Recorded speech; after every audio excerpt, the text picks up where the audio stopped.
bangunan ni macam lama sangat lah nak siap. Wah, dia tak buat kerja ke? Tu lah. Cuba kalau ikut plan ni patut dah siap 2 minggu lepas siap. Dah lama sangat ni. Rasanya diorang gaji lah diorang. Aduh, susah macam ni. Hello, Cik Najwa. Tadi Cik Firman dengan Cik Aifah ni datang. Dia cakap dia nak cepat-cepat. Dia cakap bangunan ni tak siap lagi. Dia cakap nak cepat. Kita nak buat apa?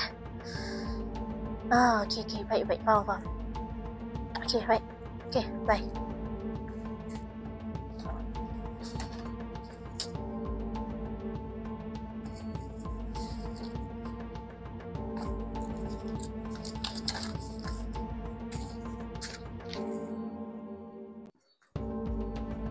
Okey.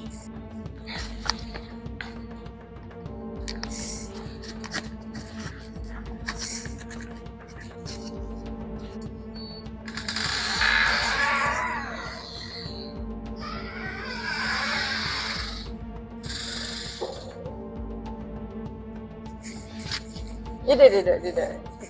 Saya datang buat depan sebab tuan-tuan busy, tapi yelah, kan penting kan, ni ada sedikit hargaan lah untuk percepatkan kelulusan ni.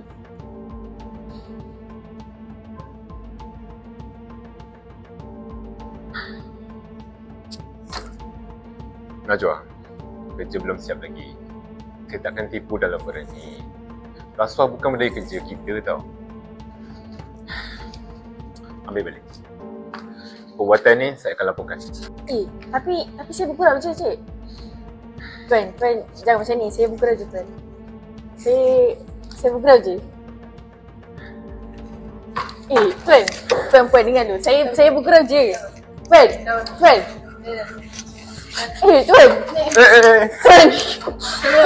Tuan. Dengar dulu, Tuan. Dia pegawai sekarang ni.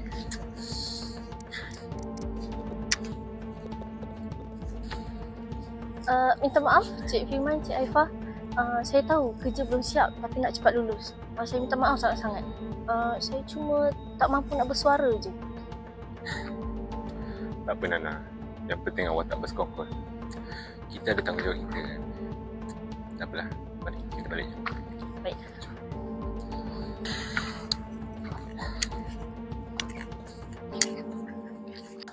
Tak naklah shower ni. Tak nak pergi keluar makan ke? Boleh. Kejap, sikit lagi kerja saya. Makan yang gepuk.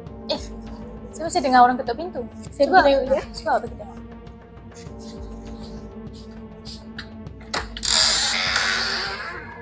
Saya bagi bos saya juga. Pak Syamil, ada orang nak jumpa? Ya ke? Suruh dia orang masuk. Silakan masuk.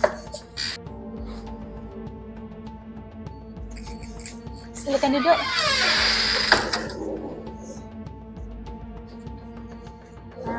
Ada apa ya? Hari ni.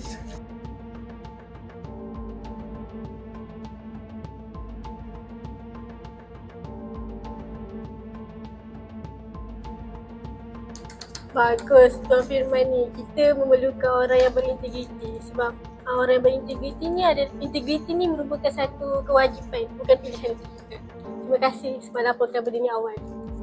Kami akan ambil tindakan segera ya. Terima kasih. Baiklah, jom saya iring Cik berdua keluar. Terima kasih ya. Jom. Okay. Terima kasih. Baguslah mereka. Tengok, baru jumpa orang macam itu. Kan, jom sambung kopi. Jom. Kejap. Mana kopi saya tadi? Awak nampak tak? Dah habis dah. Mana?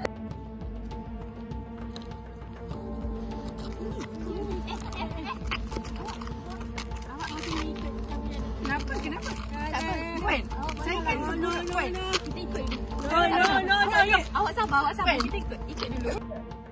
Untuk makluman anda, di Malaysia, pemberi maklumat yang berani tampil melaporkan kes rasuah akan dilindungi oleh undang-undang. Mengikut Akta Perlindungan Pemberi Maklumat 2010, Akta 711 dan Seksyen 65, Akta SPRM 2009, identiti mereka dirahsiakan dan tidak boleh dibongkarkan. Tanpa pemberi maklumat ini, kita tidak dapat tahu siapakah yang memberi rasuah. Bagi sesiapa yang memberi atau menerima suapan, anda melakukan jenayah di bawah Seksyen 16, 17(a), 17(b) dan 18 Akta SPRM 2009. Kesalahan rasuah boleh membawa hukuman berat, antaranya penjara sehingga 20 tahun dan denda 10 kali ganda nilai suapan atau 1 juta.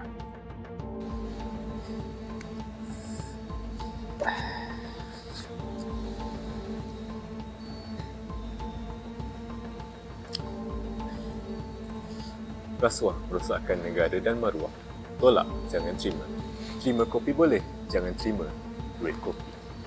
Laporkan pada SPRM